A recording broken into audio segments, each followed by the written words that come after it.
వసుదేవసుతం దేవం కంసచాణూరమర్దనం దేవకీ పరమానందం కృష్ణం వందే జగద్గురుం. శ్రీ రాధాకృష్ణాభ్యాం నమః.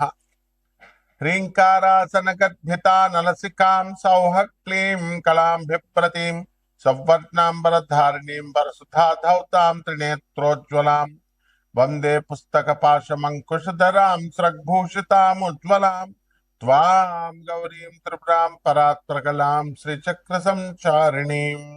ఓం శ్రీ విజయవాడ కనకదుర్గాదేవ్యై నమః. శ్రీ దుర్గా మల్లీశ్వరాభ్యాం నమః. ఇప్పుడు మనుషులంతా కూడా లక్ష్మీదేవి కావాలని అందరూ కోరుకుంటా ఉంటారు. డబ్బు కావాలి ప్రతి ఒక్కళ్ళకి కూడా.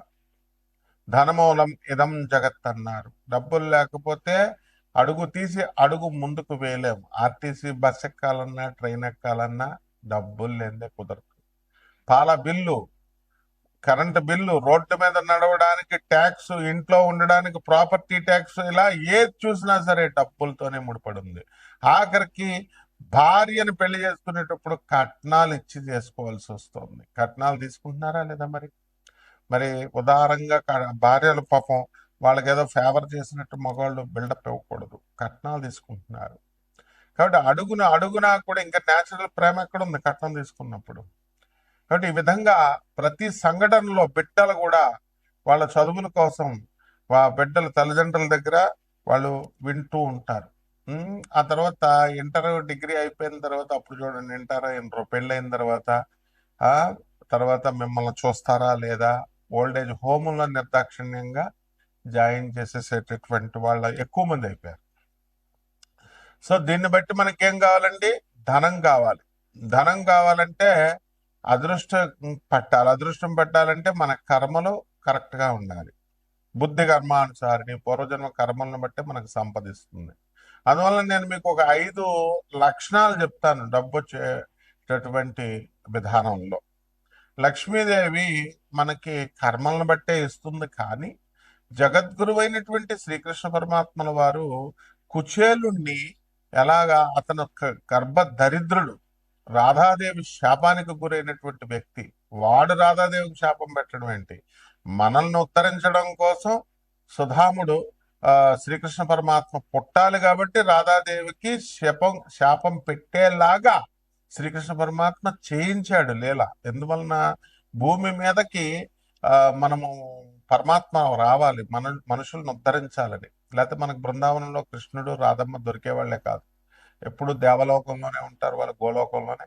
మనం గోలోకం వెళ్ళలేం, కృష్ణ పరమాత్మను చూడలేం, అలాగే రాధమ్మతో మనం చూడలేం. అసలు అది లైఫ్ లో జరిగే పని కాదు. అటువంటి పరమాత్మ, కరుణామయుడటువంటి శ్రీకృష్ణ పరమాత్మ మానవులకు కూడా మనం ఉద్ధరించాలి అని రాముడి రూపంలో, కృష్ణుడి రూపంలో మనకు భూమి మీదకి వస్తే హాయిగా మన భూమిని మీద కాలు పెట్టారు, మనతో జీవించారని మనం గర్వపడకుండా రాముడి మనిషేనండి, కృష్ణుడి మనిషేనండి, రాముడి దేవుడా, కృష్ణుడి దేవుడా అని బుద్ధి లేని ప్రేలాపనలు చేసే వాళ్ళ ఇంటికి అసలు లక్ష్మీదేవి రాదు. శాశ్వతంగా 7 తరాలు కాదు, వాళ్ళు కటిక దరిద్రులై రాముణ్ణి కృష్ణుణ్ణి ఎవరైనా కనుక మనిషిగా కనుక చూసి విమర్శించేటటువంటి వాళ్ళకి కనీసం లక్ష్మీదేవి ఎప్పుడు కూడా రాదు. ఇప్పుడు మీ ఇంట్లో మీ అమ్మని అడగండి, మీ నాన్నని మీరు తిట్టండి చూద్దాం.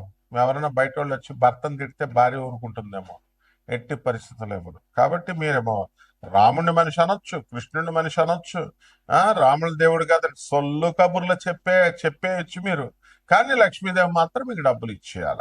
తర్వాత ఈ మహాలక్ష్మీదేవి క్రియాశక్తి స్వరూపిణి.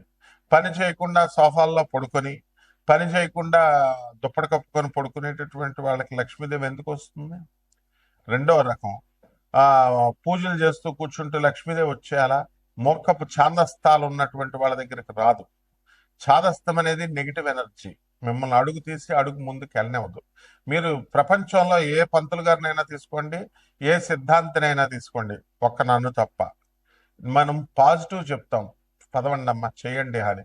ఎవడైనా సరే చూడండి నెగిటివ్. ఇప్పుడు ఈ రోజు చేయకూడదు, అమావాస్య అసలు చేయకూడదు. వాళ్ళ కొడుక్కి నేను గవర్నమెంట్ జాబ్ ఇప్పిస్తాను అమావాస్య రోజున, వాడు ఆపుతాడేమో చూడండి మీరు. వాడేమో మీకు అందరికి అమావాస్య పనికిరాదు, బయటకు వెళ్ళకూడదు అంటాడు.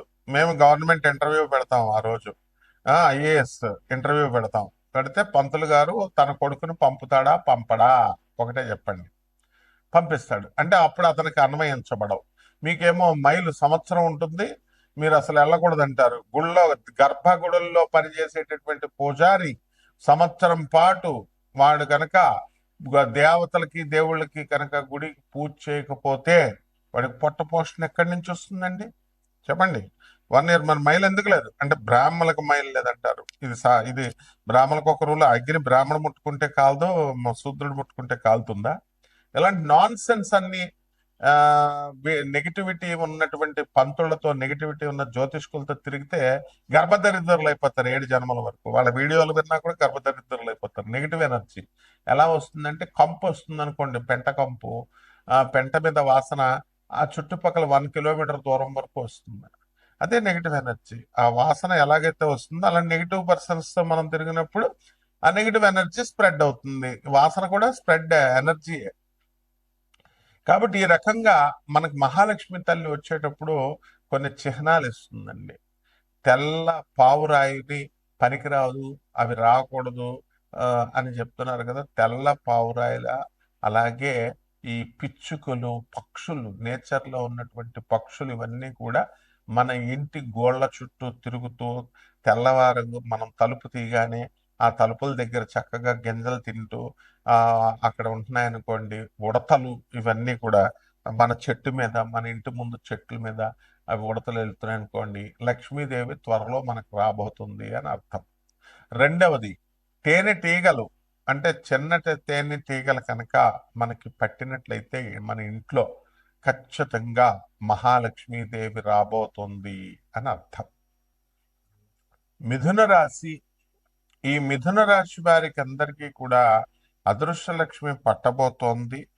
అయితే వీరికి అందరికీ కూడా కొన్ని రోజుల క్రితం వీళ్ళందరూ కూడా ఊర్లు వెళ్ళారు. ఇప్పుడు రాబోయేటటువంటి సంక్రాంతికి కూడా వెళ్తారు మీరు.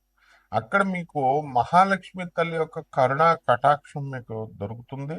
ఏ విధంగా అంటే, మీ ఇంటికి గంగిరెద్దులు వచ్చిన, ఆ ఈ యొక్క హరిదాసులు వీళ్ళంతా కూడా దానం కోసం పట్టడానికి వచ్చిన, అలాగే పక్షులన్నీ కూడా కిలకిల రావాలు మీరు విన్నా, మీ ఇంటికి ఉండే చోటకి, అది సిటీ అయినా సరే పల్లెటూరులోకి మీకు పక్షులు ఇవన్నీ రావడం ద్వారా కూడా మహాలక్ష్మి తల్లి యొక్క అనుగ్రహం మీ మీద పడుతోంది అని అర్థం అన్నమాట. కాబట్టి ఈ యొక్క మిథున రాశి వారికి జాతకం ఎలా ఉందండి అంటే, మనకి గురుడు ధనుస్సు, ఈ యొక్క మిథున రాశిలో జన్మరాశిలో ఉండడం కారణంగా మనకి ఈ యొక్క అదృష్టము అనేటటువంటిది ఇంకా పట్టాల్సిన సమయం ఉంది. అయితే ఆదాయాలు గత సంవత్సరం కంటే కూడా, ఇంతకు ముందు కంటే కూడా బాగా పెరగడం అనేటటువంటిది జరిగింది. మిథున రాశి వారి యొక్క సోదరులు గాని, మీ యొక్క పొట్టింటి వాళ్ళందరూ కూడా ఎదగడానికి అవకాశాలు ఉన్నాయి.